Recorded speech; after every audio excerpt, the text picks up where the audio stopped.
Le mois de septembre, il s'achève. Et pourtant, c'est un mois charnière pour bien des gens.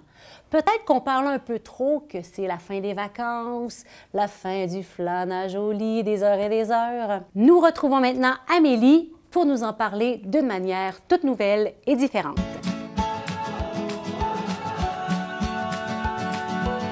Bonjour Amélie. Allô Geneviève. Alors, ton début d'année, ta fin d'été, ton début d'année, comment ça se passe? Bien, c'est ça, on parlait du lancement aujourd'hui, puis je me disais, souvent les gens ils vont dire que le mois de septembre, un peu comme tu l'as introduit, hein, il me semble, c'est la fin de nos vacances d'été, c'est la fin des barbecues l'été, c'est la fin de nos horaires un peu allégés. C'est donc bien triste. C'est la fin de l'été. Je propose un changement de regard aujourd'hui. Je me dis, le mois de septembre, le mois d'octobre, c'est un début, hein, quelque part. Je trouve que c'est un lancement dans notre année, dans notre vie personnelle. Tu sais, on retrouve les collègues au travail, on retrouve une vie de famille des fois plus stable. Des fois, une certaine routine, c'est agréable. On retrouve, on lance des fois les cours à l'école, mais on a aussi des cours qu'on peut prendre, hein, de l'art.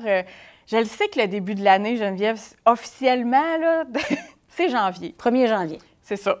À minuit, bam. Oui, je trouve ça drôle, tu sais, qu'on prenne des résolutions après le temps des fêtes? Oui, c'est ça! On est sur les genoux, on n'en peut plus. À peu près, tu sais, à moins 21, décider d'aller marcher tous les jours, c'est plus difficile. Pourquoi ne pas les prendre à l'automne? Alors, je propose des résolutions automnales. OK. Geneviève, pourquoi on prend des résolutions? Ben, pour ne pas les tenir. Non, non. Ben, pour avancer dans la vie, je pense. Oui, il me semble que des résolutions, c'est pour être heureux, pour être heureuse, effectivement, pour avancer dans la vie, pour nous relancer dans la vie en quelque part. Hein? Puis, tu sais, c'est pas simple. Là, on le dit, hein, pour avoir une nouvelle habitude, il faut la faire 21 jours consécutifs. Moi, je trouve que de faire 21 jours de marche, c'est plus facile à ce temps-ci de l'année qu'au mois de janvier. Exactement. Là. Alors, on peut avoir différentes idées qu'on peut prendre comme résolution. Fait que je m'en suis sortie 3-4, des fois juste pour stimuler l'imagination de ce qu'on peut faire. Je me disais, l'été, là, on fait plein de barbecues, on se voit pour manger ensemble, puis ça nous fait du bien de faire ça souvent. Mais pourquoi on ne continue pas durant l'année ce sera peut-être pas un barbecue, là, mais un souper de famille ou avec des amis un peu plus régulièrement, tu sais, même s'il fait froid, c'est le fun de se retrouver ensemble. Dire des paroles valorisantes, de se dire, hey, à chaque jour, je dis une parole valorisante à quelqu'un que je connais ou même un inconnu, là. Moi, j'ai déjà dit ça à la pharmacie à une dame qui me servait particulièrement bien. Je l'ai remerciée, je l'ai félicitée. Faisons ça. Il me semble que c'est des petites choses qui changent le monde. Là, qui fait du bien. Oui, exactement. Une résolution qui peut faire du bien, peut-être tu sais, souvent, on va prier Dieu, puis on va lui demander des choses, mais pourquoi on ne le remercierait pas ou on pourrait le louer? Brièvement, moi, je sais bien que dans les dernières années, souvent, dans ma voiture, j'ai des temps toute seule, fait que j'en profite pour prier un peu. Donc, ça peut être, comme on disait, la marche, fait que c'est quelque chose de meilleur pour la santé, notre santé physique ou notre santé mentale aussi.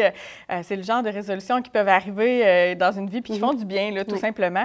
Puis, ma réflexion m'amenait à dire, bien, les résolutions, là, oui, on les prend pour être plus heureux, c'est sûr, mais il y a quelque chose où je me disais, une résolution, c'est pas une question de performance en quelque part.